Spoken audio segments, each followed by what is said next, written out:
Hi, I'm Stephanie, and 3 weeks ago I inherited my aunt's beach house in Monterey Bay. What I discovered hidden inside those walls didn't just terrify me, it revealed a family secret that changed everything I thought I knew about the people I trusted most. They thought I was just a naive 28-year-old graphic designer who'd be grateful for any inheritance, but they had no idea what I was truly capable of when pushed to my breaking point.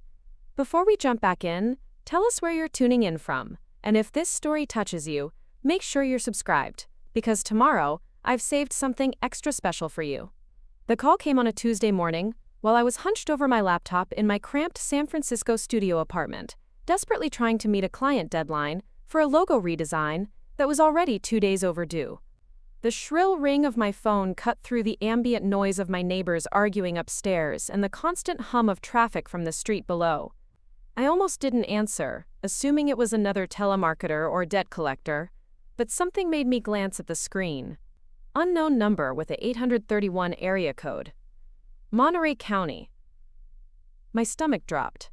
The only person I knew in that area was Aunt Margaret, and she'd been in hospice care for the past month, her cancer finally winning the battle she'd fought so valiantly for 3 years. I'd visited her just 2 weeks earlier, driving down the winding coastal highway to spend what I knew would be our last afternoon together. She'd looked so small in that hospital bed, a shadow of the vibrant woman who used to take me tide pooling and teach me how to make sandcastles that could withstand the incoming waves. "Hello," I answered, my voice barely above a whisper. "Is this Stephanie Chen?" The voice belonged to an older man, professional and slightly formal. "Yes, this is she. Miss Chen, this is Harold Morrison, from Morrison & Associates law firm in Monterey. I'm calling regarding your aunt, Margaret Delacroix. I'm very sorry for your loss." The words hit me like a physical blow even though I'd been expecting them for weeks. Aunt Margaret was gone. The woman who had been more of a mother to me than my own mother ever managed to be, who had encouraged my artistic dreams when everyone else called them impractical, who had believed in me when I didn't believe in myself. I sank into my desk chair, suddenly feeling like all the air had been sucked out of the room. "Thank you," I managed to say, though my throat felt tight and scratchy. "When did she?" "Yesterday evening around 6:30. It was peaceful, according to the hospice staff. She passed in her sleep." Mr. Morrison's voice softened with practiced sympathy. "Ms. Chen, I'm calling because your aunt has named you as the primary beneficiary in her will. There are some matters we need to discuss regarding her estate." I blinked, trying to process what he was saying. Beneficiary? Estate? Aunt Margaret had always lived modestly, at least from what I could see. She'd worked as a librarian for 40 years, lived alone in what I assumed was a small cottage near the beach, and had never married or had children of her own. What kind of estate could she possibly have left behind? "I'm sorry, I think there might be some mistake," I said, rubbing my temples where a headache was beginning to form. My aunt didn't have much money. She was always very careful with her finances, very simple in her lifestyle. Mr. Morrison chuckled softly. "Miss Chen, your aunt was quite modest about her circumstances, but she was far from poor. She's left you her house on Ocean View Drive, along with all its contents and a substantial savings account. The property alone is valued at approximately $2.8 million. I nearly dropped the phone. $2.8 million? That was impossible. Aunt Margaret lived in a cottage. A small, quaint cottage that she'd described to me as nothing fancy, just a little place by the sea. There had to be some mistake." "Are you certain you have the right person?" I asked, my voice sounding strange and distant even to my own ears. Preparing and narrating this story took us a lot of time, so if you are enjoying it, subscribe to our channel, it means a lot to us. Now, back to the story. Margaret Delacroix, she was my mother's sister. She worked at the Monterey Public Library. "I'm quite certain. Your aunt has been my client for over 15 years. She was very specific about her wishes, and very clear about wanting everything to go to you. She spoke of you often, Miss Chen. She was quite proud of your artistic talents and your independence." He paused, and I could hear papers rustling in the background. "She also left specific instructions that you should move into the house as soon as possible. She felt it would be good for your creative work. something about the ocean air and natural light. My mind was spinning. Move into a house worth nearly $3 million? Leave San Francisco, leave my tiny apartment with its impossible rent and my struggling freelance career that barely kept me afloat? It seemed surreal, like something that happened to other people, not to someone like me who checked her bank balance 3 times before buying coffee. I'll need some time to process all of this, I said finally. When would I need to come down to handle the paperwork? At your convenience, though sooner would be better for tax purposes and estate settlement. Would this Friday work for you? Say 10 in the morning? I looked around my studio apartment, at the pile of unpaid bills on my desk, at the graphic design projects spread across every surface, at the window that looked out onto the brick wall of the building next door. What did I really have keeping me here? My biggest client had just cut my retainer by half, my landlord was threatening to raise my rent again, and my on-again, off-again relationship with Daniel had been off for the past 2 months with no signs of reconciliation. Friday works, I heard myself saying. I'll be there. After hanging up, I sat in stunned silence for nearly an hour, staring at my phone as if it might ring again, with someone telling me this had all been an elaborate mistake.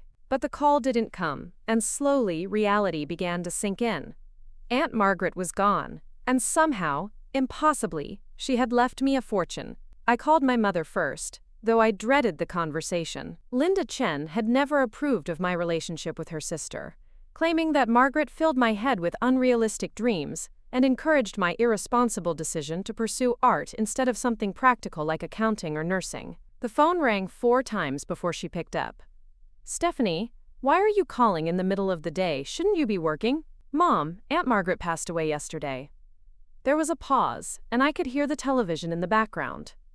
Well, I can't say I'm surprised. She'd been sick for quite some time. I suppose this means you'll be traveling down there for funeral arrangements. Her tone was so matter-of-fact, so devoid of emotion, that it made my chest ache. This was her sister we were talking about, the woman who had helped raise me during the summers when my parents were too busy with their respective careers to pay much attention to their only child. There's something else, Mom. She left me her house. The lawyer says it's worth almost $3 million. The silence that followed stretched so long I thought the call had dropped. Finally, my mother spoke, and her voice had changed completely. That's impossible. Margaret lived in a tiny cottage. She was a librarian, for God's sake. She never had any money. That's what I thought too, but the lawyer seemed very certain. I'm driving down on Friday to handle the paperwork. You need to be very careful, Stephanie. There could be debts, liens, taxes you don't know about. Don't sign anything without having it reviewed by our family attorney first. And whatever you do, don't make any hasty decisions about moving or quitting your job. You know how impractical you can be when you get emotional. I closed my eyes, feeling the familiar sting of my mother's lack of faith in my judgment. Even when something incredible was happening to me, she couldn't resist pointing out all the ways I might mess it up. I'll be careful, Mom, I promise. I hope so. Your father and I have worked very hard to provide you with a stable foundation, and we'd hate to see you throw it all away because Margaret filled your head with romantic notions about living by the sea. After we hung up, I immediately called Rebecca, my best friend since college, and the one person who I knew would share my excitement without immediately trying to poke holes in it. Steph! Perfect timing, I was just thinking about you. How's the logo design coming along? Becca, forget the logo. You're not going to believe what just happened. I proceeded to tell her everything, from the lawyer's call to my mother's predictably discouraging response. Rebecca squealed so loudly I had to hold the phone away from my ear. Are you kidding me? $3 million? Stephanie, this is incredible! You could quit freelancing.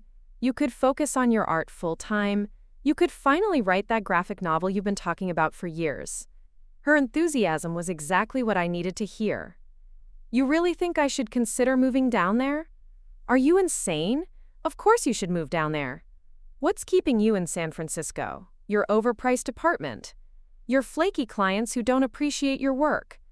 Daniel, who can't decide if he wants to be with you or not. She paused, and her voice softened. Steph, this is your chance. Your aunt obviously wanted you to have this opportunity. Don't let fear talk you out of it. That night, I couldn't sleep. I kept thinking about Aunt Margaret, about the summers I'd spent with her when I was younger. She'd always lived in Monterey, but I'd never paid much attention to the details of her house. I'd been a child, more interested in the beach and the tide pools than in real estate values.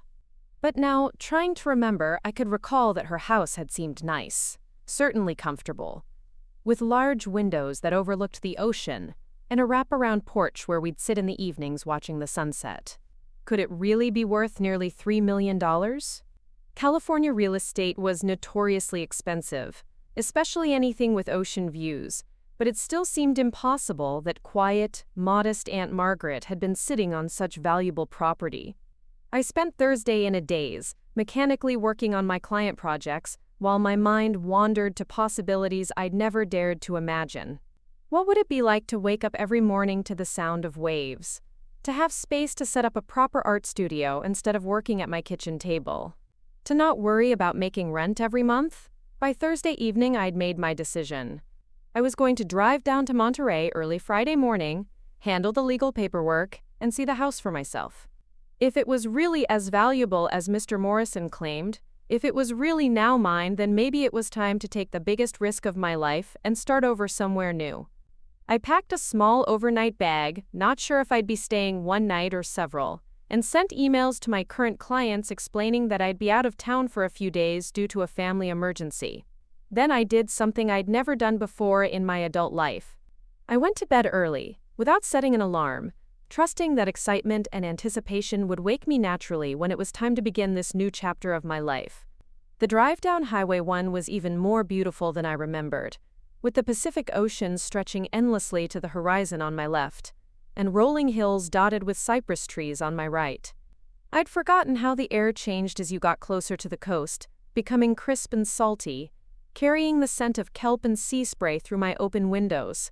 For the first time in months, I felt like I could breathe deeply, like my chest wasn't constantly tight with stress and worry. Mr. Morrison's office was located in a charming Victorian building in downtown Monterey, with polished hardwood floors and tall windows that let in streams of golden morning light. Harold Morrison himself was exactly what I'd imagined from his voice, a distinguished gentleman in his 60s, with kind eyes behind wire-rimmed glasses, and a manner that was both professional and grandfatherly. "Ms. Chen, thank you for coming so promptly. Please, have a seat."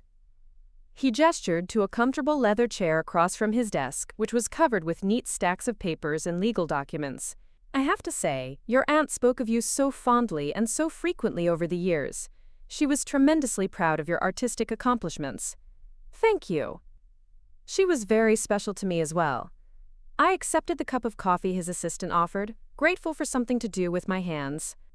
"Mr. Morrison, I have to admit I'm still having trouble believing all of this is real. The house, the value you mentioned, it just doesn't match my memories of how my aunt lived." He smiled knowingly. "Your aunt was a very private person when it came to her financial affairs. She believed in living modestly regardless of her means, and she was quite deliberate about not flaunting her wealth. The house has been in her family for 3 generations, originally built by her grandfather, who made his fortune in the sardine industry back in the 1920s. When your aunt inherited it from her parents in 1987, Monterey real estate wasn't nearly as valuable as it is today. So she just lived there quietly all these years, watching the property value increase?" "Exactly. She refinanced once, about 10 years ago, to make some improvements and put money aside for her medical expenses. But otherwise, she simply maintained the property and lived her life. She was quite content with her work at the library and her quiet existence by the sea." He pulled out a thick folder and opened it on his desk. "Now, there are several documents we need to go through, but the most important thing is the deed transfer. Once we complete this paperwork, you'll be the legal owner of 1247 Ocean View Drive and all its contents." The next hour passed in a blur of signatures and legal explanations. Property deeds, tax documents, insurance policies, bank account transfers. I signed my name so many times it started to look foreign, like someone else's signature altogether. When we finished, Mr. Morrison handed me a small envelope. "Your aunt left this for you, with instructions that I should give it to you after all the legal matters were settled." Inside was a single key and a note written in Aunt Margaret's familiar handwriting. My dearest Stephanie, if you're reading this, then I'm no longer there to tell you in person how much you've meant to me over the years. This house has been my sanctuary, my creative refuge, and my home for more than 3 decades. I hope it will be the same for you. Don't let anyone tell you that you're not ready for this responsibility, or that you should sell it and invest the money in something practical. You have an artist's soul, just like I did when I was young, and artists need beautiful spaces to flourish. The house has good bones and even better views. Make it yours. Love always, Aunt Margaret. P.S. Check the studio space on the 3rd floor. I think you'll find it perfect for your work. I had to blink back tears as I finished reading. Even in death, Aunt Margaret was encouraging my dreams and believing in my potential when few others did. The house keys are with the property management company that's been maintaining it since your aunt went into hospice care, Mr. Morrison explained. They're expecting you this afternoon. Would you like me to call and let them know you're ready for the walkthrough? Yes, please. I think I'd like to see my new home. The drive to Ocean View Drive took only 15 minutes, winding through neighborhoods of increasingly expensive homes until I reached a street that ran directly along the bluff overlooking Monterey Bay. I pulled into the driveway of 1247 and sat in my car for several minutes, staring up at the house that was now, impossibly, mine. It was nothing like the small cottage I'd remembered from childhood visits. This was a substantial 2-story craftsman-style home with weathered cedar shingles, large multi-paned windows, and that wraparound porch I remembered, complete with comfortable outdoor furniture positioned to take advantage of the spectacular ocean view. The yard was beautifully landscaped with native plants and mature trees that provided privacy from the neighboring houses, while preserving the ocean vistas. A pickup truck was parked in front of the house, and as I got out of my car, a man in his 40s emerged from the front door. He was tall and sturdy-looking, with sun-weathered skin and the kind of easy confidence that comes from working with your hands for a living. You must be Stephanie. I'm Tom Bradley from Coastal Property Services. We've been taking care of the house for your aunt. He extended his hand with a warm smile. I'm very sorry for your loss. Margaret was a wonderful lady. Thank you. She spoke very highly of you as well. I shook his hand, noting the calluses that suggested he did more than just coordinate with other service providers. I have to admit, this house is much larger than I expected. Tom chuckled. Your aunt was modest about a lot of things. Come on, let me show you around. I think you're gonna love what she's done with the place. The front door opened into a spacious living room with vaulted ceilings, exposed wooden beams, and floor-to-ceiling windows that framed the ocean view like a living painting. The furniture was comfortable and tasteful, with soft blues and greens that echoed the colors of the sea outside. Everything was exactly as I remembered it, only larger and more elegant than my childhood memories had retained. The main floor has the living room, dining room, kitchen, and a guest bedroom with full bath, Tom explained as we walked through each space. Your aunt updated the kitchen about 5 years ago, all new appliances and countertops, but she kept the original character intact. The kitchen was a perfect blend of vintage charm and modern functionality, with butcher block counters, farmhouse sink, and windows above the stove that looked out over the back garden. I could easily imagine myself cooking here, maybe even hosting dinner parties for the first time in my adult life. The second floor has the master suite and 2 additional bedrooms, each with ocean views, Tom continued as we climbed the staircase. But I think you'll be most interested in the 3rd floor. He was right. The 3rd floor had been converted into a spacious studio, with skylights that filled the room with natural light and windows on 3 sides that provided panoramic views of the coastline. There was a large work table, built-in storage for art supplies, and enough open floor space for large canvases or installations. It was everything I'd ever dreamed of having as a workspace. Your aunt set this up about 10 years ago, Tom said, watching my reaction. She said she always regretted not pursuing her art when she was younger, and she wanted to make sure the space was ready for someone who would actually use it. I walked to the east-facing window and looked out at the view that stretched from the Monterey Peninsula all the way to the Santa Cruz Mountains in the distance. Fishing boats dotted the bay below, and I could see sea otters floating on their backs in the kelp beds near the shore. It's perfect, I whispered, and I meant it. This wasn't just a house. It was a sanctuary, a place where I could finally focus on my art without the distractions and financial pressures that had been weighing me down in San Francisco. "There's one more thing your aunt wanted me to show you," Tom said, producing another key from his pocket. She had a small safe installed in the master bedroom closet. "She said the combination is your birthday, month and day, 4 digits." We went back downstairs to the master bedroom, a peaceful space decorated in soft whites and pale blues, with French doors that opened onto a private section of the wraparound porch. In the walk-in closet behind a row of my aunt's carefully preserved clothes was indeed a small wall safe. I entered my birthday October 15th, and the safe clicked open to reveal several items. A stack of savings account statements showing a balance that made my eyes widen, some family photographs I'd never seen before, and a sealed envelope with my name written on the outside in my aunt's handwriting. "I'll leave you to go through everything privately," Tom said tactfully. "Here are all the keys to the house, and my business card if you need anything. The utilities are all current, internet and cable are connected, and the refrigerator is stocked with basics." Your aunt was very thorough in her planning. After Tom left, I sat on the porch with the envelope in my hands, watching the late afternoon light play across the water. Seagulls called to each other as they wheeled overhead, and the rhythmic sound of waves against the rocks below was more soothing than any meditation app I'd ever tried. Finally, I opened the envelope and began to read. "My dearest Stephanie, if you found this letter, then you've also discovered that I was far more financially comfortable than I ever let on.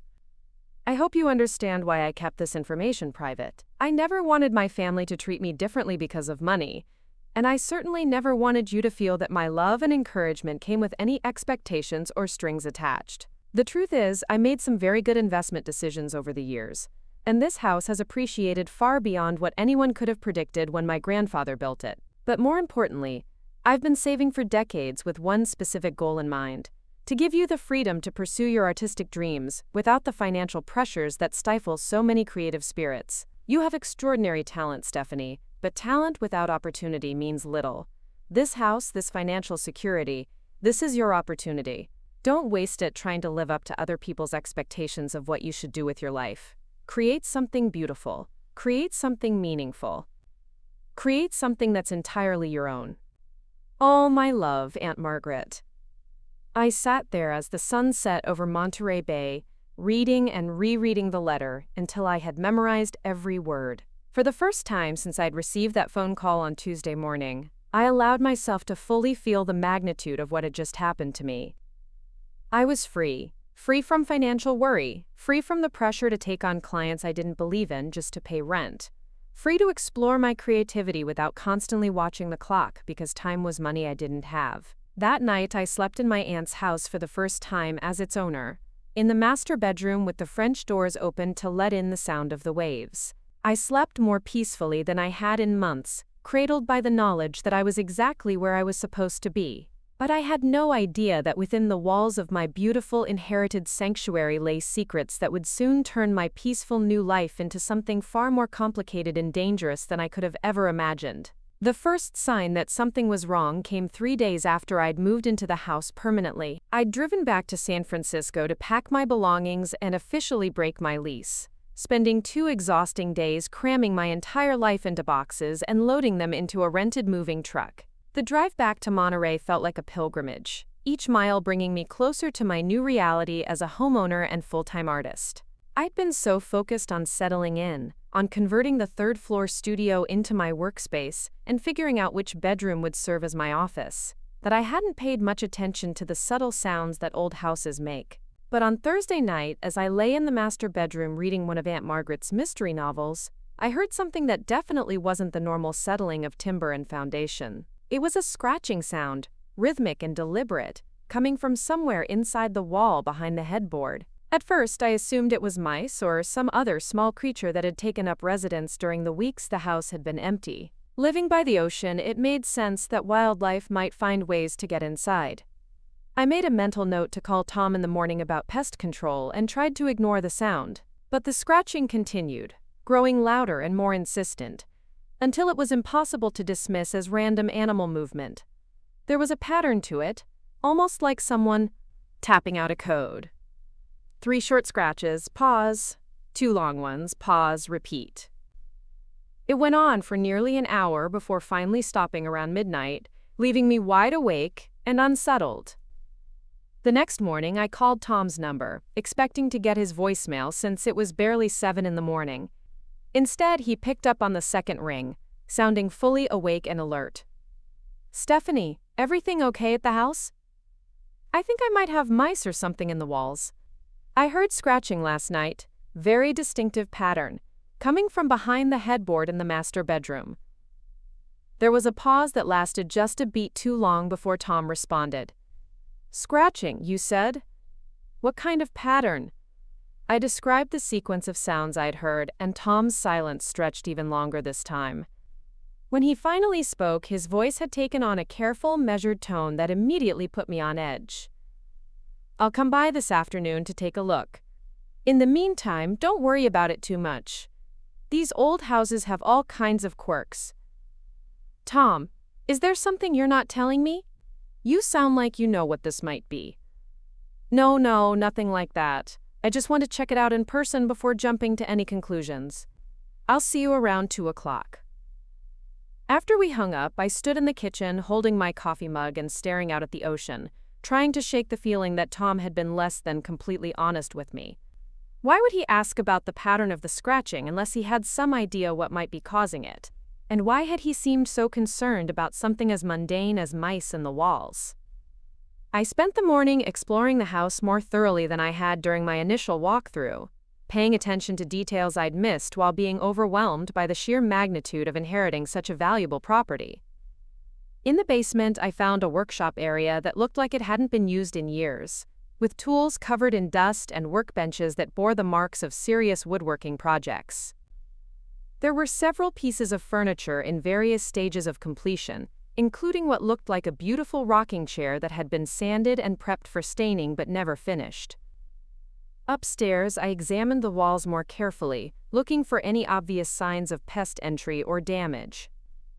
The house was solidly built, with thick plaster walls that showed no obvious cracks or holes. In the master bedroom, I pressed my ear against the wall behind the headboard, but in the daylight, everything was silent. It was while I was in the walk-in closet, organizing my clothes and trying to decide what to do with Aunt Margaret's belongings, that I noticed something odd about the back wall. The closet was deeper than it appeared from the bedroom, extending several feet further than seemed necessary given the layout of the house. When I measured the distance from the bedroom wall to the back of the closet, then went outside to estimate the exterior dimensions of that part of the house, the numbers didn't add up. There was approximately 4 feet of space that seemed to be unaccounted for. I was still puzzling over this discrepancy when Tom arrived that afternoon, carrying a small toolkit and what looked like some kind of electronic device with a small screen and various buttons. "How's the settling in going?" he asked, though his usual easy demeanor seemed strained. "Pretty well, except for the mystery scratching and the fact that I think there might be hidden space in the master bedroom closet." Tom's face went pale. "Hidden space?" I led him upstairs and showed him what I'd discovered about the measurements. He listened carefully, occasionally asking questions about exactly where I'd measured and how I'd calculated the dimensions. When I finished explaining, he stood silently in the closet for several minutes, studying the back wall with an intensity that made me increasingly nervous. "Stephanie, I need to ask you something, and I want you to think carefully before you answer. When your aunt was sick, during those last few months, did she ever mention anything unusual about the house? Anything about walls or hidden spaces or things that needed to be fixed?" "No, nothing like that. Why?" "Tom, you're starting to scare me. What's going on?" He ran his hand through his hair, clearly struggling with some internal decision. Finally, he turned to face me directly. "Your aunt called me about 6 weeks ago, maybe 2 weeks before she went into hospice. She was very agitated, said she'd been hearing sounds in the walls and wanted me to come investigate. When I got here, she took me up to this exact spot and told me she thought there was something behind this wall that shouldn't be there." My stomach dropped. "What kind of something?" She wouldn't say exactly, just kept insisting that the house felt different, that there were sounds and vibrations that hadn't been there before. She wanted me to open up the wall and see what was behind it. And did you? Tom shook his head. She got sick very suddenly after that. By the time I could schedule the work, she was already in the hospital, and then hospice, and it didn't seem like the right time to start tearing into walls. I figured it could wait until the estate was settled.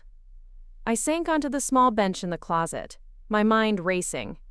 So you think there really is something back there? I think your aunt was a very practical, level-headed woman who didn't imagine things. If she said there was something wrong with this wall, then there probably was. He held up the electronic device he'd brought. This is a stud finder, but it can also detect hollow spaces and metal objects behind walls. Want me to take a look? I nodded, not trusting my voice. Tom ran the device slowly across the back wall of the closet, watching the small screen intently. About halfway across, it began beeping rapidly. There's definitely a hollow space back here, he said grimly. And something metal, fairly large, maybe 3 feet down from where I'm standing. What do you think it is? I don't know. But I think we need to find out. Your aunt was clearly concerned about something, and if you're hearing the same kinds of sounds she was... He trailed off, studying my face. Stephanie, I need to tell you something else. Your aunt didn't just call me once about this. She called me 3 times in those last 6 weeks, and each time she sounded more frightened. The last time, she specifically asked me to promise that if anything happened to her, I would make sure you knew about the wall. The room felt like it was spinning. She thought something might happen to her? She was very sick, but yes, she seemed to think that whatever was behind this wall might be connected to her safety somehow. I didn't take it seriously at the time because the cancer was affecting her thinking, or at least that's what I assumed. But now, with you hearing the same sounds... I stood up abruptly. We need to open it up, right now. Tom looked surprised by my sudden decisiveness. Are you sure? Once we start cutting into this wall, there's no going back. And if we find something, well, depending on what it is, we might need to call the police. The police. The words sent a chill down my spine, but I knew Tom was right. If Aunt Margaret had been frightened enough to call him repeatedly, if she'd specifically wanted me to know about whatever was hidden back there, then I owed it to her memory to find out what she'd discovered. Do it, I said firmly. Whatever's back there, I need to know. Tom nodded and went out to his truck to get more tools. While he was gone, I stood in the closet staring at the innocent-looking back wall, trying to imagine what could possibly be hidden behind it that would have frightened my practical, sensible aunt. The scratching sounds I'd heard the night before suddenly took on a more sinister quality. What if they hadn't been coming from animals at all? When Tom returned with a reciprocating saw and drop cloths, I helped him move Aunt Margaret's clothes out of the closet and spread plastic sheeting to catch the dust and debris. He marked a rough rectangle on the wall, about 3 feet wide and 4 feet tall, positioned where his electronic device had detected the hollow space. Last chance to change your mind, he said, holding the saw ready. I'm not changing my mind.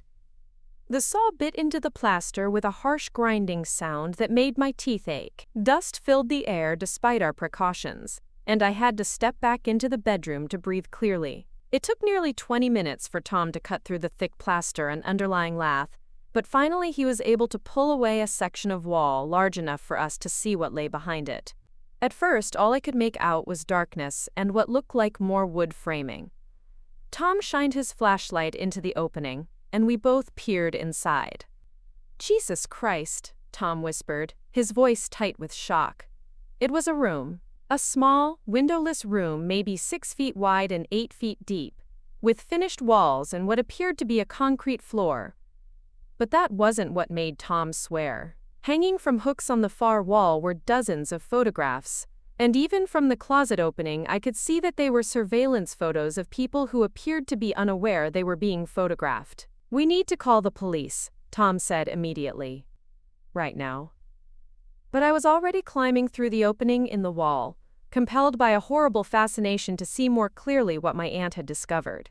Tom called my name sharply, but I ignored him, using my phone's flashlight to illuminate the hidden room more fully. The photographs covered every inch of the back wall, hundreds of them, dating back what looked like decades based on the clothing styles and photo quality. They showed people in various locations around Monterey, some taken from a distance with telephoto lenses, others clearly shot from hiding places much closer to the subjects. There were photos of families on the beach, couples walking hand in hand through downtown, children playing in parks, all taken without the subject's knowledge. But it was the desk against the side wall that made my blood run cold. It was covered with notebooks, maps of the local area with locations marked in red ink, and what appeared to be detailed surveillance schedules. One notebook lay open, showing entries in a careful handwriting that documented the daily routines of various people around town. Times they left for work, where they shopped, when they walked their dogs, when their lights went out at night. "Stephanie, get out of there right now," Tom's voice was urgent. "We don't know if whoever did this is still around." I knew he was right, but I couldn't stop myself from looking more closely at the photographs. Some of the subjects looked familiar, people I'd seen around town during my few days in Monterey.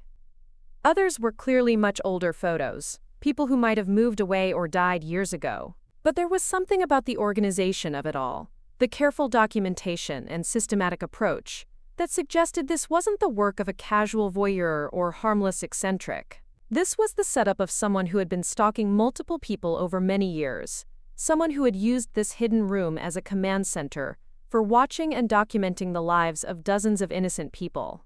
And somehow, my aunt had discovered it. I was about to climb back out through the wall opening when my flashlight beam caught something that made my heart stop. In the bottom corner of the photograph wall, partially hidden behind some of the older pictures, was a cluster of photos that looked much more recent than the others. These were taken with a digital camera, printed on modern photo paper, and they showed someone I recognized immediately. They were surveillance photos of Aunt Margaret. Photo after photo of her going about her daily routine during what must have been the last months of her life. Margaret leaving the library where she worked. Margaret shopping for groceries. Margaret in her garden tending to the flowers I'd admired when I first arrived. Margaret sitting on the front porch of this very house, unaware that someone was watching her from close enough range to capture the expression of contentment on her face as she read her evening newspaper. The most recent photo showed her looking directly at the camera, her face filled with a fear I'd never seen there during all my years of knowing her. This wasn't a candid surveillance photo. This was a photo of someone who had realized she was being watched. "Tom," I called, my voice shaking. "You need to see this." He climbed through the opening reluctantly, and I showed him the photographs of my aunt. His face went gray as he took in the implications. "This is why she was scared," I said. "She found this room, and whoever was using it knew she'd found it." Tom was already pulling out his phone. "We're calling the police right now. This is way beyond anything we should be handling ourselves." As he dialed, I took one last look around the hidden room, trying to memorize every detail. There was something deeply violating about seeing evidence of my aunt's last months documented by someone who had clearly meant her harm. But there was also something else, a detail that nagged at the edge of my consciousness. The surveillance schedules on the desk were written in a handwriting I recognized. I moved closer to the notebooks, my heart pounding as I compared the careful script to something I'd seen recently. The loops on the letter G, the way the T's were crossed, the distinctive slant of the overall writing. I'd seen this handwriting before, very recently, but I couldn't immediately place where. "The police are on their way," Tom said from behind me. "Detective Rodriguez is coming personally. I've worked with him before on other property issues, and he's good people." I nodded absently, still trying to place the familiar handwriting. It was going to drive me crazy until I figured out where I'd seen it before. We climbed back out through the wall opening and waited in the bedroom for the police to arrive. Tom paced nervously while I sat on the edge of the bed, my mind racing through everything we'd discovered. Someone had been using my aunt's house as a base for stalking people around Monterey. Someone who had access to the house, who knew the layout well enough to construct an elaborate hidden room without being detected. Someone who had been watching my aunt during her final months and had photographed the moment she realized she was being monitored. The question that terrified me most was whether that someone was still around, still watching, still using the house for their disturbing hobby. I thought about the scratching sounds I'd heard the night before, The deliberate pattern that had seemed almost like a code. What if it hadn't been random? What if someone had been trying to communicate something to me, or warn me, or threaten me? Detective Rodriguez arrived within 30 minutes, a stocky man in his 50s, with kind eyes and a no-nonsense demeanor. Tom explained what we'd found, and the detective listened carefully before asking to see the hidden room for himself. "This is definitely a crime scene," he said after spending several minutes examining the photographs and notebooks. "We're going to need to process everything carefully, dust for fingerprints, document all the evidence. Ms. Chen, I'm going to need you to stay somewhere else tonight while we secure the scene." Stay somewhere else? The thought of leaving the house, of letting strangers go through my aunt's belongings and my new home, filled me with anxiety. For how long? Probably 2 or 3 days. Minimum. This is a complex scene, and we want to make sure we don't miss anything that might help us identify who was responsible for this. Tom stepped forward. "She can stay at my place. I have a guest room, and it's only about 10 minutes from here." I looked at him gratefully.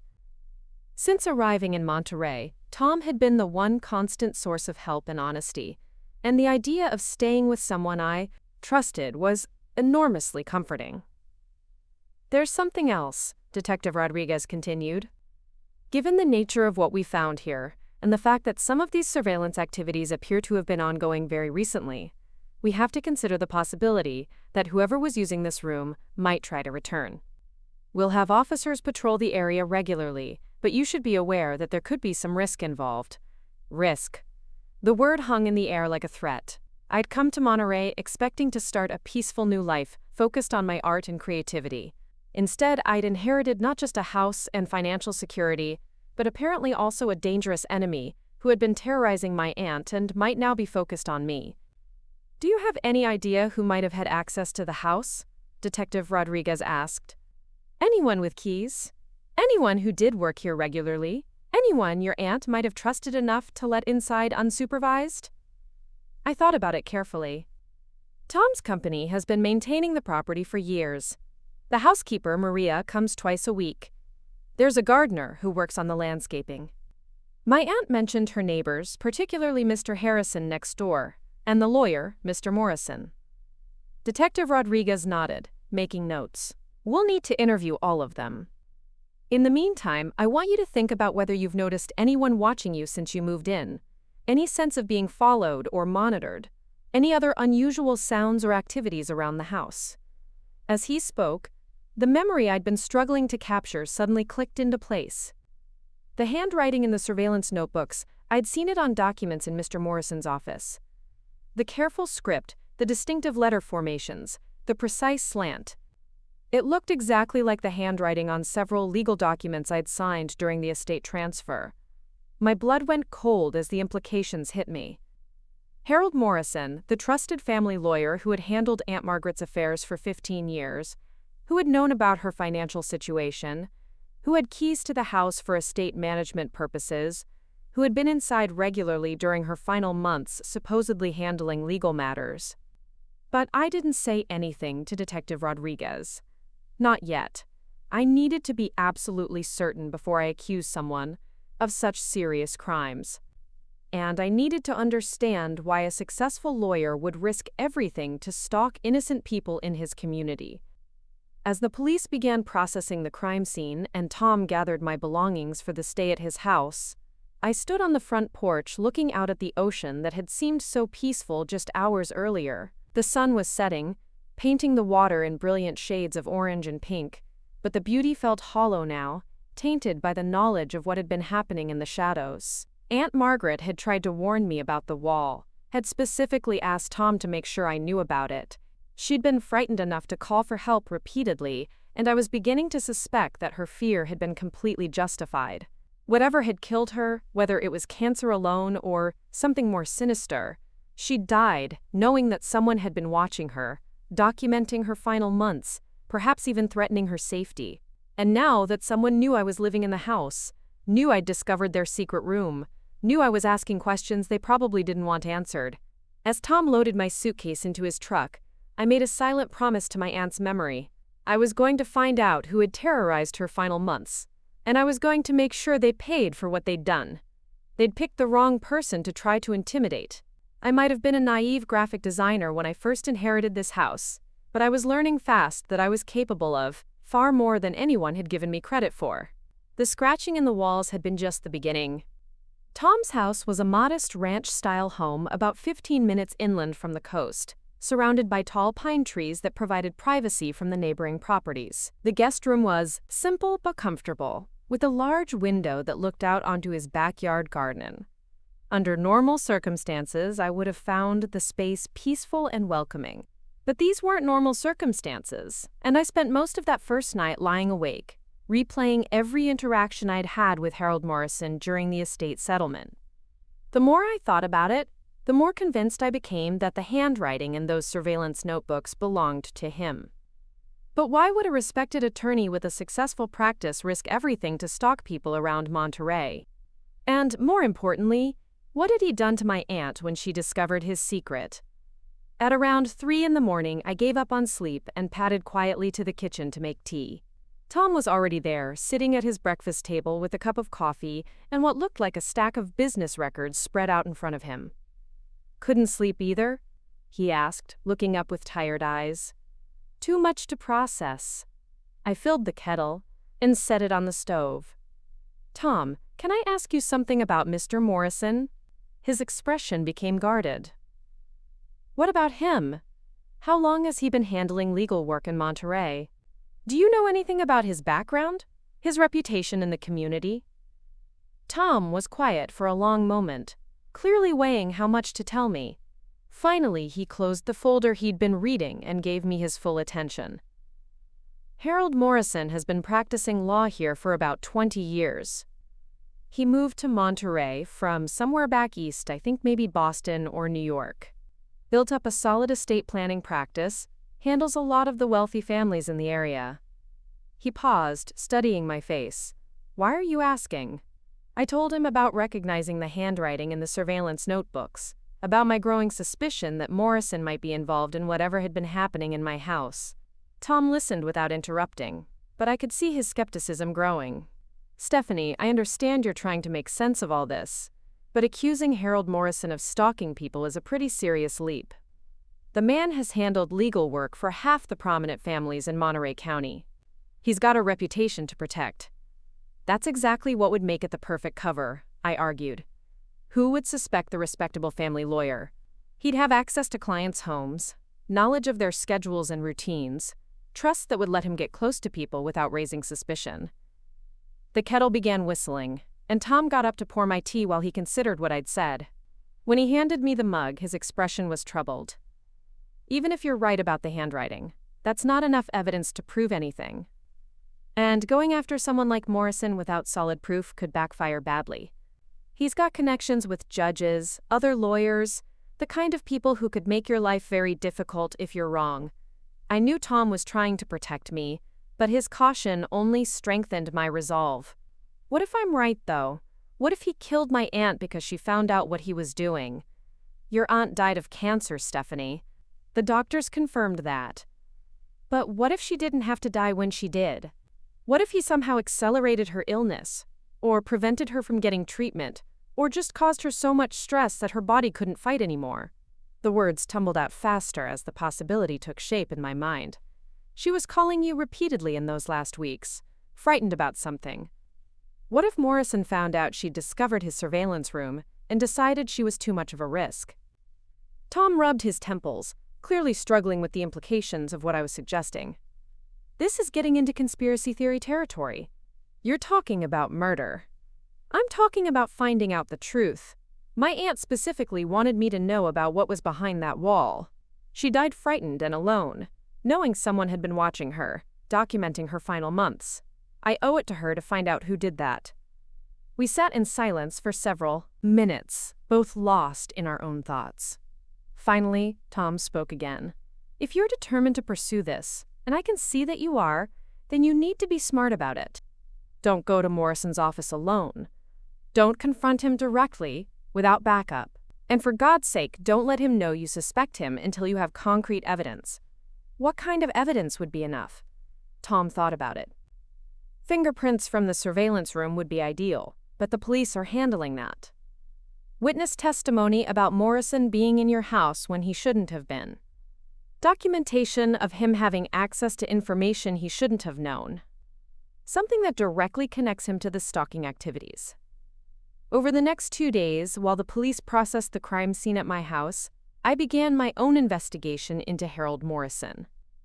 I started with internet research, learning everything I could about his background and practice. What I found was exactly what Tom had described: a successful attorney with an impeccable reputation and no obvious red flags in his professional history. But I also discovered something interesting.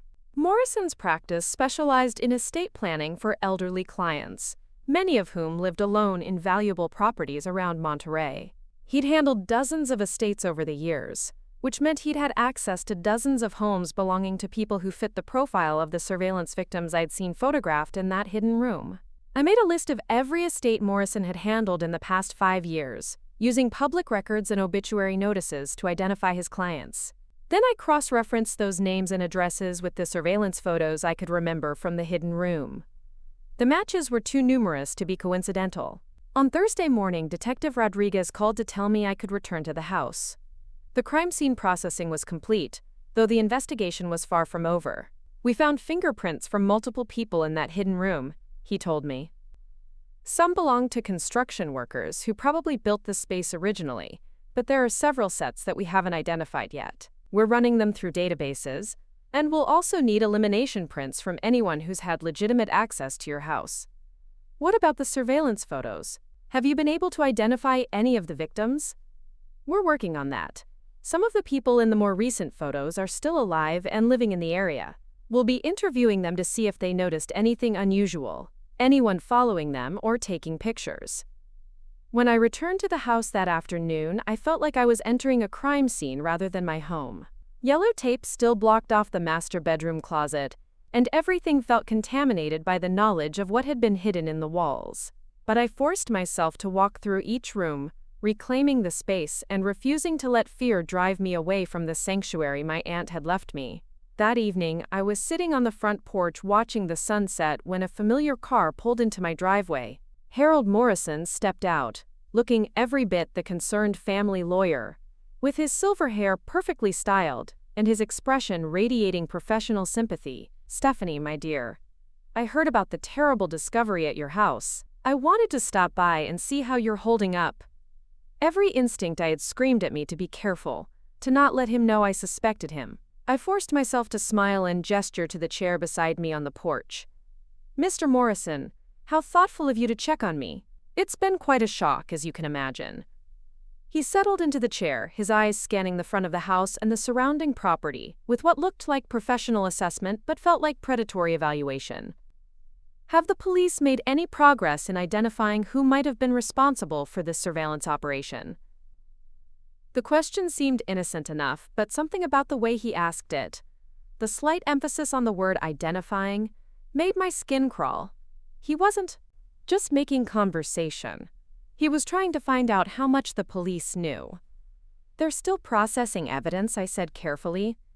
"Detective Rodriguez mentioned they found fingerprints, but I don't think they've identified anyone yet." Morrison nodded, his relief so subtle I almost missed it. "These things take time. The important thing is that you're safe now. Have you given any thought to what you might want to do with the property, given these disturbing circumstances?" There it was.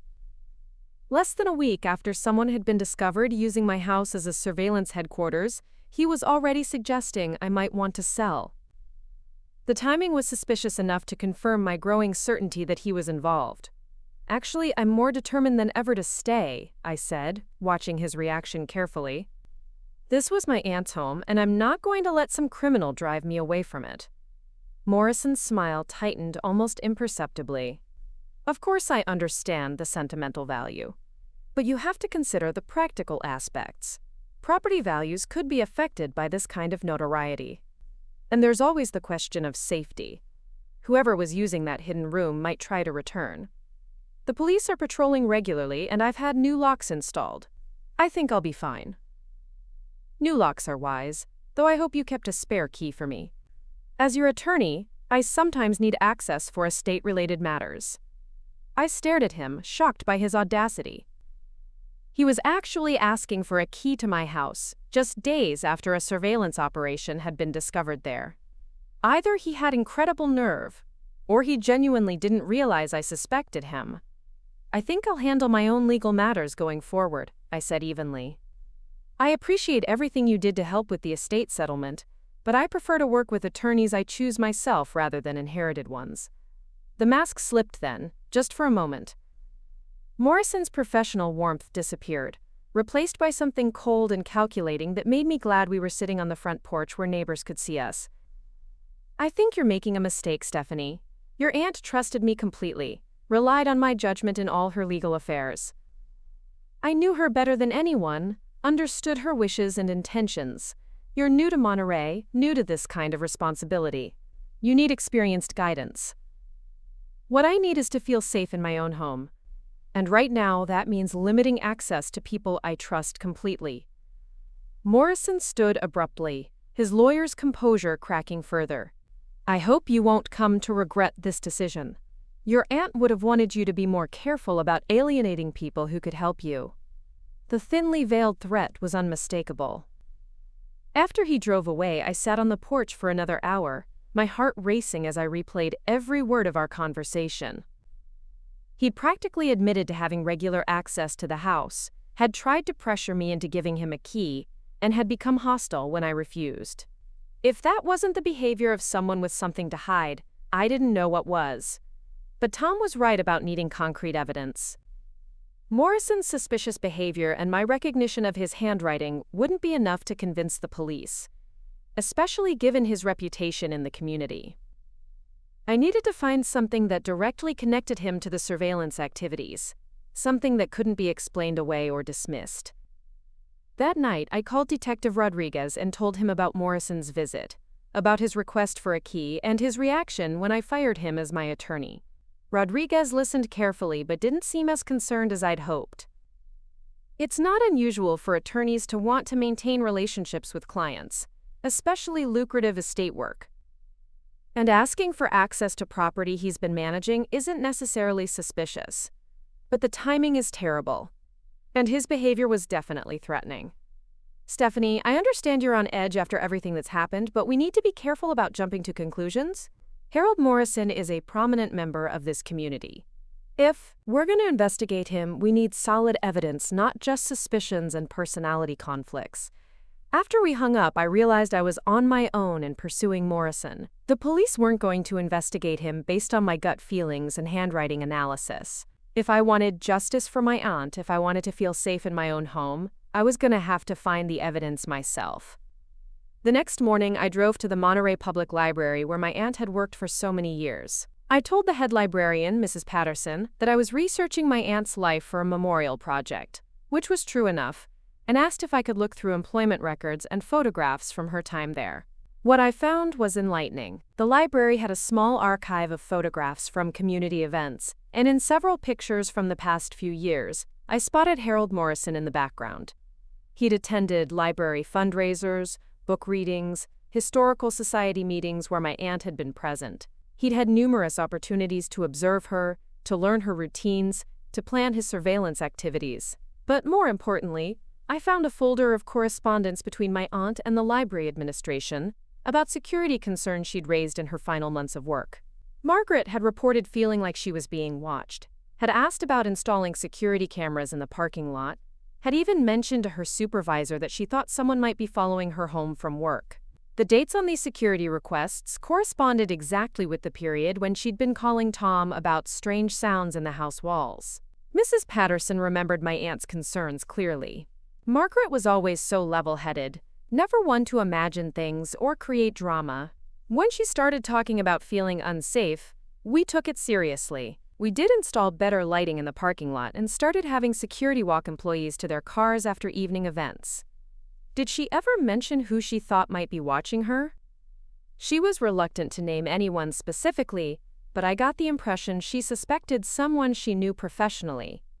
Someone who had legitimate reasons to be around the library and the community, which made it harder for her to trust her instincts. Someone who had legitimate reasons to be around the community. Someone like a lawyer who attended public events and interacted regularly with elderly clients who lived alone. That afternoon, I decided to take a more direct approach. I drove to Morrison's law office, a beautifully restored Victorian house in downtown Monterey that had been converted into professional suites. I didn't go inside. Instead, I parked across the street and watched, trying to get a sense of his daily routine and client patterns. What I observed over several hours was telling. Morrison's clients were predominantly elderly, mostly women, many of whom arrived in expensive cars and dressed in the kind of understated luxury that suggested significant wealth. They were exactly the demographic that had been represented in the surveillance photographs.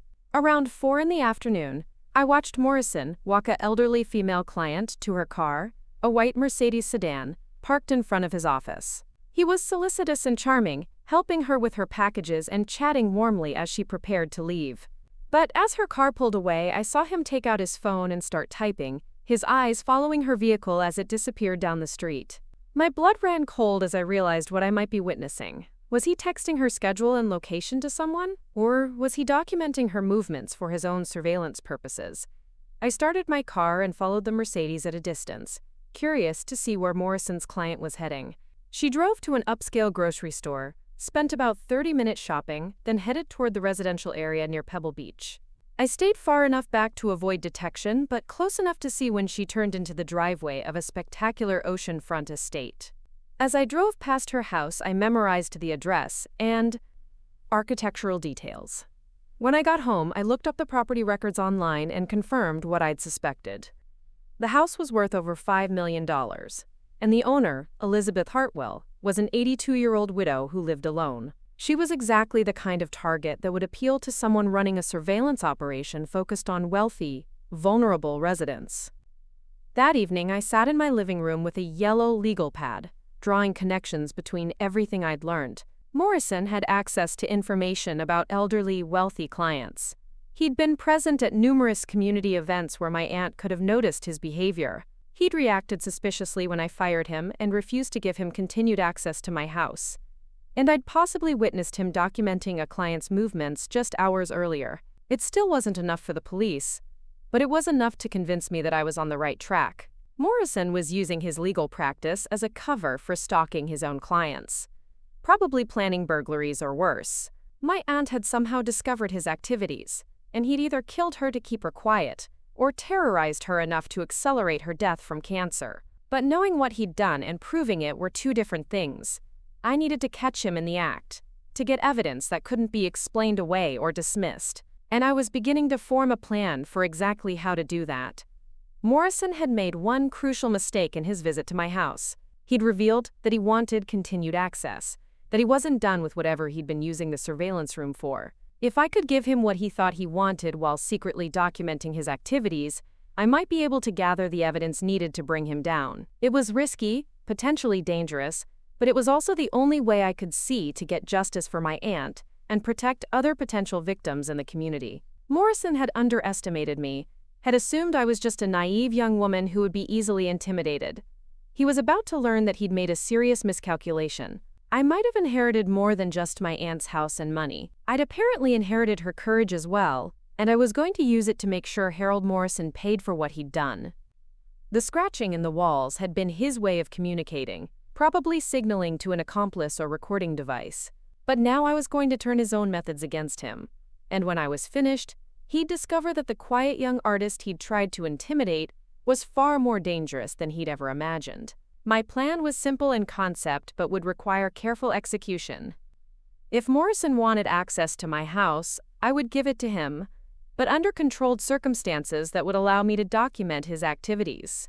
I spent the weekend setting up a comprehensive surveillance system of my own, using hidden cameras and audio recording equipment that I ordered online and installed myself throughout the house. The key was making Morrison believe he was regaining the upper hand while actually walking into a trap. I needed him to think I was scared, isolated, and willing to accept his help in exchange for feeling safe. It went against every instinct I had, but I knew it was the only way to get the evidence that would convince the police and protect other potential victims.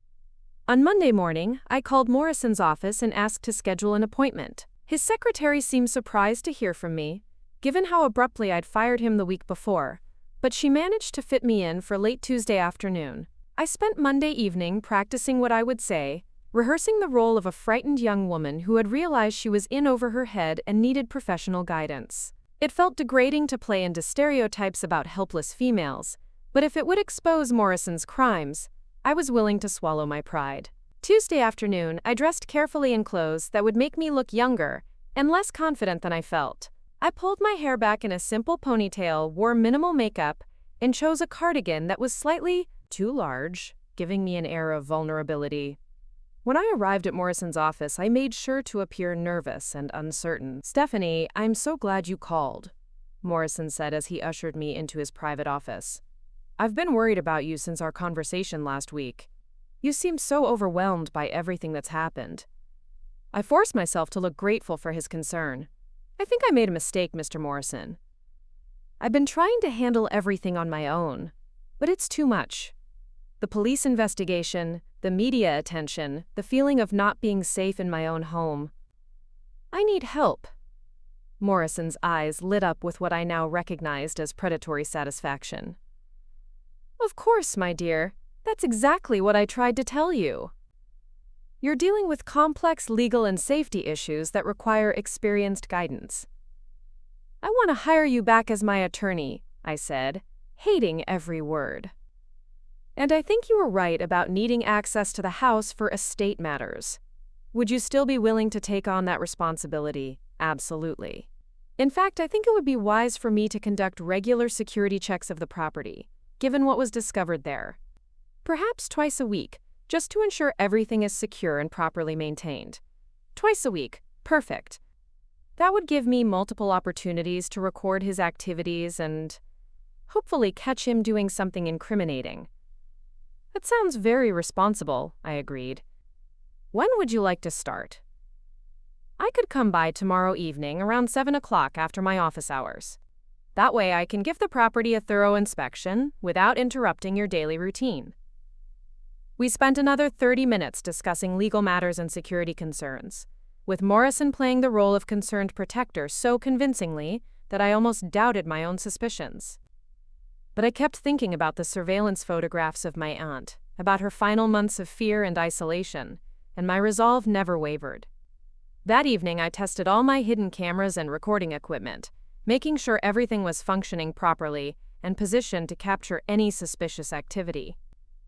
I'd placed devices in the master bedroom closet where the surveillance room had been discovered, in the basement workshop area, and in several other locations throughout the house where someone might attempt to conceal illegal activities. I also called Detective Rodriguez to inform him about Morrison's upcoming visit, though I didn't reveal my plan to trap him. Rodriguez seemed pleased that I was being proactive about security, but he cautioned me again about jumping to conclusions regarding Morrison's involvement. "Just remember, Stephanie, he's your attorney now. Anything you observe or record could potentially violate attorney-client privilege, which might make it inadmissible as evidence." I assured him I understood the legal implications, though privately I was willing to deal with those complications later, if it meant exposing Morrison's crimes. Wednesday evening arrived with typical coastal fog rolling in from the ocean, providing perfect cover for clandestine activities. I made sure to have lights on throughout the house and played music at a volume that would suggest normal evening activities, while actually hiding in the guest bedroom where I could monitor the hidden cameras through my laptop. Morrison arrived precisely at 7 o'clock, knocking politely at the front door. I greeted him warmly, playing the role of grateful client, and gave him a spare key as we'd discussed. "I'll try to stay out of your way while you conduct your security inspection," I told him. "I'll be in the living room reading if you need anything." "That's perfect. I'll start with the basement and work my way up through the house. Should take about an hour to be thorough." I settled myself on the living room couch with a book, making sure to position myself where Morrison could see me as he moved through the house. Meanwhile, I kept one earbud connected to my phone, which was receiving audio feeds from the hidden recording devices. For the first 20 minutes, Morrison's behavior seemed entirely appropriate. I could hear him moving through the basement, checking windows and doors, testing locks, doing exactly what a security-conscious attorney might do. But then I heard him climb the stairs to the second floor and enter the master bedroom. The audio feed from that room picked up sounds that made my heart race. Morrison was in the closet where the surveillance room had been discovered, and I could hear him moving things around, apparently examining the police repairs to the wall. But then I heard something that confirmed all my suspicions. He was talking to someone on his phone, in a voice so low I had to strain to make out the words. "The wall's been completely repaired, but I can access it again if needed," he said. "The girl suspects something, but she's hired me back as her attorney so I can monitor the situation." There was a pause while he listened to whoever was on the other end of the call. "No, I don't think she's shared her suspicions with the police yet. She's scared and isolated, exactly where we want her." Another pause, longer this time. "I'll maintain regular access to the house and keep you informed about the investigation's progress. If she becomes too much of a problem, we can handle it the same way we handled the aunt." My blood turned to ice. Morrison had just admitted to being involved in my aunt's death, and he was talking to an accomplice about potentially targeting me as well. I forced myself to remain calm and continue the pretense of reading while my hidden cameras captured everything. Morrison spent another 30 minutes in the house, and I could track his movements through the audio feeds. He examined the basement workshop area thoroughly, spent time in the kitchen taking what sounded like photographs, and even went up to the third-floor studio space that I'd been using for my art. When he finally came back downstairs, his demeanor was completely different from when he'd arrived. Gone was the concerned attorney persona. His eyes were cold and calculating as he surveyed the living room where I sat. "Everything looks secure," he reported. "I noticed you've been setting up an art studio on the third floor. Your aunt mentioned you were quite talented." "She was always very encouraging of my creative work," I replied, fighting to keep my voice steady. "I'm sure she was. Margaret always had interesting ideas about things." His tone carried an undercurrent of menace that made my skin crawl. "I'll plan to check the house again on Saturday evening, same time. We want to make sure you stay safe." After Morrison left, I waited a full hour before reviewing the video and audio recordings from his visit. What I found was even more damning than what I'd heard in real time. The hidden camera in the master bedroom closet had captured Morrison examining the repaired wall and making detailed measurements, as if planning to recreate the surveillance room. The basement camera showed him photographing my aunt's unfinished woodworking projects and searching through storage boxes. Most importantly, the audio had clearly recorded his phone conversation, including his admission of involvement in my aunt's death and his discussion of monitoring my activities through his role as my attorney. I immediately called Detective Rodriguez, even though it was nearly 10 o'clock at night. "Detective, I have evidence that Harold Morrison was involved in the surveillance operation at my house, and possibly in my aunt's death. He was just here, and I recorded everything." Rodriguez was skeptical until I played portions of the recorded phone conversation. The change in his attitude was immediate and dramatic. "Jesus Christ, Stephanie. Do you realize how dangerous this was? If Morrison suspected you were recording him, you could have been seriously hurt. But now we have evidence, real evidence that connects him to the crimes." "We do, but we also have a problem. You recorded this under the pretense of an attorney-client relationship, which could complicate using it in court. And Morrison clearly has an accomplice who might disappear if we move too quickly." Rodriguez told me he would need to consult with the district attorney's office about the legal implications of my recordings, but that in the meantime I should consider myself in serious danger. "Morrison knows you're suspicious, and he's admitted to having killed before. You need to get out of that house immediately." I refused to abandon my home again, but I agreed to have police protection while Rodriguez worked on getting an arrest warrant. 2 officers were stationed outside my house that night, and I barely slept, jumping at every sound and constantly checking the security cameras. The next morning brought unexpected developments. Detective Rodriguez called to tell me that they'd identified Morrison's accomplice through voice analysis of the recorded phone conversation. It was Warren Kellerman, a private investigator who'd been working with Morrison for over 5 years, presumably gathering information on clients for blackmail or theft purposes. "We're moving to arrest both men this afternoon," Rodriguez informed me. The district attorney believes your recordings are admissible because Morrison was in your home under false pretenses, not conducting legitimate legal business. But when police arrived at Morrison's office that afternoon, they found it cleaned out. Morrison and Kellerman had disappeared, apparently warned somehow that their operation had been exposed. A search of Morrison's home revealed extensive surveillance equipment and hundreds of additional photographs of potential victims, but the men themselves were gone. "They'll surface eventually," Rodriguez assured me. "We've issued warrants and contacted federal authorities, since this appears to involve interstate activities. Meanwhile, you've successfully exposed their operation and saved other potential victims." It was a hollow victory, knowing that Morrison and his accomplice were still free, still potentially dangerous. But at least I'd proven what had happened to my aunt, and I'd prevented them from continuing to terrorize other elderly residents of Monterey. That evening, as I sat on my porch watching the sunset over Monterey Bay, I reflected on how much my life had changed since inheriting the house. I'd come here expecting to focus on my art and enjoy the financial security my aunt had provided. Instead, I'd uncovered a criminal conspiracy and put myself in serious danger to expose it. But I'd also discovered strengths I didn't know I possessed. I'd refused to be intimidated, had taken control of a dangerous situation, and had successfully gathered evidence that would eventually bring Morrison and Kellerman to justice. My aunt would have been proud of the way I'd fought back against the people who had terrorized her final months. The scratching in the walls had been Morrison's signal to his accomplice, a code that indicated when the surveillance room was safe to access. But now the walls were silent, the hidden room sealed forever, and I was finally free to make the house truly my own.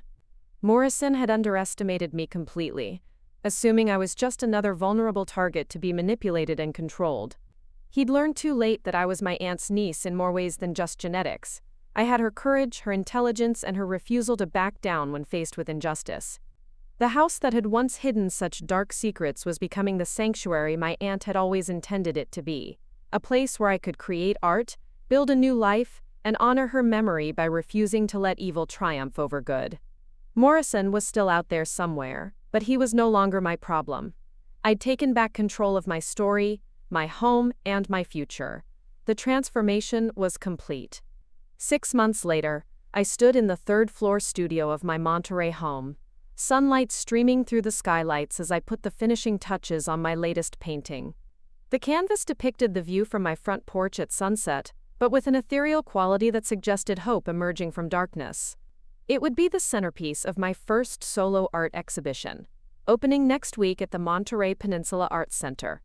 The house that had once harbored such sinister secrets had truly become the creative sanctuary my aunt had envisioned. I'd transformed not just the physical space but my entire life, building something beautiful from the ashes of betrayal and fear. The media attention following Morrison's exposure had been intense, but ultimately beneficial. When the story broke about the respected attorney who'd been stalking his elderly clients, using his legal practice as cover for a criminal surveillance operation, it sparked a nationwide conversation about elder abuse and the vulnerability of isolated seniors. I'd been invited to speak at conferences, had consulted with law enforcement agencies about recognizing similar schemes, and had even been featured in a documentary about financial crimes targeting the elderly. More importantly, the investigation had led to the rescue of other victims. Morrison and Kellerman had been operating their scheme for over a decade, targeting wealthy elderly clients across 3 states. When federal authorities finally tracked them down in Nevada 2 months ago, they uncovered evidence of fraud, theft, and intimidation, affecting dozens of families. Both men were now facing multiple felony charges and would likely spend the rest of their lives in prison. The revelation about my aunt's death had been the most difficult part of the entire ordeal. The medical examiner had reopened her case and determined that while cancer had been the primary cause of death, the stress and fear Morrison had inflicted during her final months had significantly compromised her immune system and accelerated her decline. He'd essentially tortured her to death through psychological warfare, documenting her deterioration like some twisted scientific experiment. But knowing the truth, painful as it was, had brought a sense of closure I hadn't expected. Aunt Margaret's final months hadn't been spent in paranoid delusion, as some family members had suggested. She'd been responding rationally to a very real threat, fighting back against a predator who'd invaded her sanctuary. Her courage in calling Tom repeatedly, in trying to warn me about the wall, had ultimately led to Morrison's downfall. My relationship with my parents had evolved significantly since the truth came out. When the full scope of Morrison's crimes became public, when they realized how close they'd come to losing their daughter as well as my aunt, their perspective shifted dramatically. My mother had actually apologized, something I'd never expected to hear from her. She'd admitted that she'd been wrong to dismiss Margaret's concerns as illness-related confusion, wrong to discourage my independence, and wrong to assume I couldn't handle serious responsibilities. We still weren't close the way I'd once hoped, but there was a new foundation of respect between us. They'd visited twice since the investigation concluded, and both times they'd seemed genuinely proud of what I'd accomplished, both in exposing Morrison's crimes and in building my artistic career. The financial security from my inheritance had allowed me to pursue art full-time for the first time in my adult life. But, more importantly, the experience had taught me that I was capable of far more than I'd ever imagined. I'd faced down a dangerous criminal, gathered evidence that led to justice for multiple victims, and transformed a house of secrets into a home filled with creativity and light. My art had evolved too, influenced by everything I'd experienced. The paintings I was creating now had a depth and emotional resonance that my earlier work had lacked. I was exploring themes of hidden truth, the masks people wear, the strength that emerges from survival. Gallery owners who'd once dismissed my work as pleasant but unremarkable were now competing for the right to represent me. Tom had become more than just a property manager and friend. Our shared experience during those dangerous weeks had created a bond that eventually blossomed into something deeper. He understood what I'd been through in a way that others couldn't, and his steady presence had been crucial during my recovery from the trauma of Morrison's threats. We'd been dating for 3 months now, taking things slowly but building something genuine. He'd moved his business office to the converted garage apartment behind my house, giving us the ability to work near each other while maintaining our independence. It felt natural and comfortable in a way my previous relationships never had. The house itself bore no remaining traces of its dark period. I'd had the master bedroom closet completely remodeled, expanding it into a walk-in dressing area with custom built-ins that eliminated any hint of the hidden surveillance room. The basement workshop had been converted into a proper gallery space where I could display larger pieces and host small receptions for collectors and critics. But the most significant change was in the third-floor studio, where I spent most of my working hours now. I'd added comfortable seating areas where I could sketch while looking out at the ocean, and the walls were covered with works in progress that captured the ever-changing moods of Monterey Bay. The space hummed with creative energy, exactly as Aunt Margaret had hoped it would. I'd also started teaching art classes to seniors at the community center, partly as a way to honor my aunt's memory, and partly because I'd learned how isolated and vulnerable elderly people could become. The classes provided social connection and creative outlet, but they also created a network of people looking out for each other, making it harder for predators like Morrison to target isolated victims. Detective Rodriguez had become a friend as well, often stopping by to check on me and share updates about similar cases in other jurisdictions. The techniques Morrison had used, the way he'd exploited his professional position to gain access to victims, had become a model for training law enforcement officers to recognize elder abuse schemes. "You realize you probably saved dozens of lives by exposing Morrison when you did," Rodriguez had told me just last week. He was escalating, becoming more violent and desperate. Your aunt wouldn't be his last victim if you hadn't stopped him. The thought still gave me chills, knowing how close I'd come to becoming another statistic. But it also filled me with pride, knowing that my aunt's courage and my determination had combined to protect other families from experiencing what we'd endured. As I cleaned my brushes and prepared to close the studio for the day, I reflected on the journey that had brought me to this moment. A year ago, I'd been struggling to pay rent in San Francisco, questioning my artistic abilities, drifting through relationships that went nowhere. The phone call about Aunt Margaret's death had seemed like the end of one chapter, and perhaps the beginning of something better. But I'd never imagined how dramatically my life would change. I'd inherited more than just property and money. I'd inherited a legacy of strength, of refusing to be intimidated by those who preyed on the vulnerable. I'd discovered reserves of courage I didn't know I possessed, and I'd learned that sometimes the most terrifying experiences could become the foundation for the most meaningful growth. The scratching in the walls that had first alerted me to danger had been silenced forever, replaced by the sound of ocean waves and seagulls, the quiet hum of creativity, and the laughter of friends who gathered regularly in my home. The house that had hidden such darkness had become a beacon of light, exactly as my aunt had always intended. Morrison's attempt to terrorize me had backfired spectacularly. Instead of creating another victim, he'd awakened a fighter he never saw coming. My quiet aunt had raised me to be stronger than either of us realized, and when tested, I'd proven worthy of the legacy she'd left me. Tonight, as I did every evening, I would sit on the front porch and watch the sunset over Monterey Bay, grateful for the sanctuary I'd inherited and the strength I'd discovered. Tomorrow I would continue building the life my aunt had made possible, creating art that mattered, protecting others who might be vulnerable, and honoring her memory by refusing to let fear define my choices. The woman who'd been terrified by scratching sounds in the walls had become someone who would never again allow anyone to make her feel powerless in her own home. I'd taken control of my story, my space, and my future, and no one would ever take that away from me again. Up next, you've got 2 more standout stories right on your screen. If this one hit the mark, you won't want to pass these up. Just click and check them out.